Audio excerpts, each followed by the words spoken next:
बाहर गई इतना जो बाहर गई अंदर बैठे బయటకు వచ్చాడంటే బయటకు తీసుకుని బయట దొబ్బేయండి. ఈయన బయట రూమ్ బయట నుంచి వచ్చాడు, బయట దొబ్బేయండి. బయటకు వచ్చాడు, బయట దొబ్బేయండి. ముందు బయటికి రాకూడదు. వాడు లోపల కూర్చో. ఎందుకు తిరుగుతారు?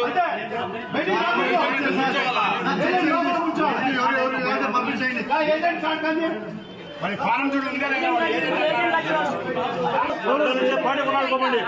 బయట ఉన్నాడు పొద్దు నుంచి ఆయన గమ్మాడు ఆయన రెచ్చగొడతారు మీరు. బయట రెచ్చగొట్టాలి ఎక్కున్నారు.